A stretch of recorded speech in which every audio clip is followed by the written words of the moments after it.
What's up guys, mga kapatid? Tayo'y nakasakay ngayon sa isang barge patungong Dumaguete City galing sa Santander, Cebu. So napakaganda ng panahon ngayon guys, mga ka-vlogs. A few moments later. At ito, dinaanan natin itong kanilang plaza dito sa Valencia. So ngayon naman ay pumunta tayo agad dito sa hotel na aming tinitirhan dito sa Valencia, Dumaguete City guys. Ito, napaka-affordable talaga nitong hotel na ito, itong KC Inn dito sa Valencia, Dumaguete. So ngayon naman ay pumunta tayo dito sa kanilang simbahan upang magpasalamat sa Panginoon sa pag-safety na pagdating natin dito. 2 hours later. So guys, gabi na dito sa Valencia at ito ang kanilang plaza dito. Makita natin itong mga sari-saring kulay dahil Pasko naman ngayon. So ito ang makita natin dito guys. Napakaganda talaga. At ito yung bilin na kanilang ginagawa dito bilang paggunita sa kaarawan ng ating Panginoong Hesus dito sa Valencia, Dumaguete City. 2,000 years later. So kinabukasan guys, ay di na tayo nag-aksaya ng panahon. Ay ngayon ay nagpapasyal-pasyal na tayo dito sa kanilang mga tourist spot dito. Ito maganda ito guys. Yung mga usok na galing sa ilalim ng lupa, nasa tabing kalsada lang.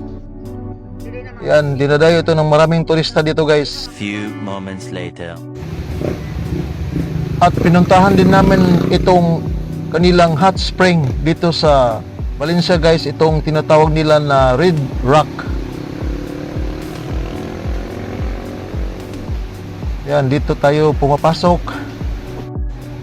Makikita natin dito guys, napakaganda ng kanilang lugar dito, napakalamig. Pero pag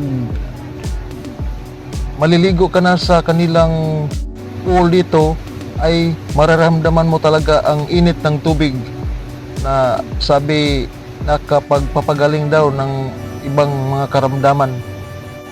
At dito nasubukan namin talaga na parang ayaw na naming umalis sa mainit na tubig dahil ang sarap talaga sa pakiramdam guys kapag naliligo ka sa mainit na tubig.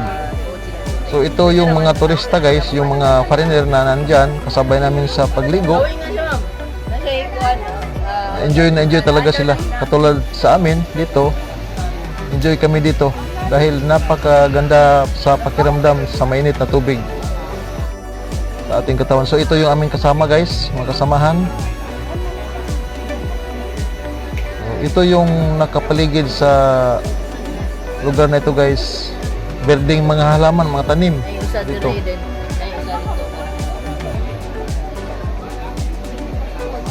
So diyan po guys ang aming experience ito guys. 2,000 years later. So kinabukasan naman guys ay yan, nag-attend kami ng Christmas party dito. So ang saya-saya talaga ng mga participant, ng lahat ng mga tao dito guys. Gaya ng ating makikita. Enjoy talaga dito guys. Yung mga games na ginagawa nila na pawang mga tatawanan talaga. Yan, isa yun. Yan po yun. Napaka yan po guys, enjoy talaga kami dito guys sa kanilang party na ginawa.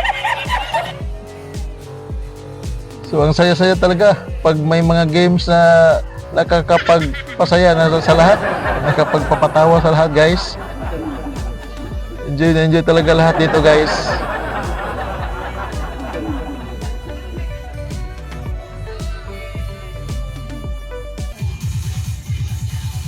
So yan po ang isa sa game naman dito guys, yung mga games na ginawa nila dito.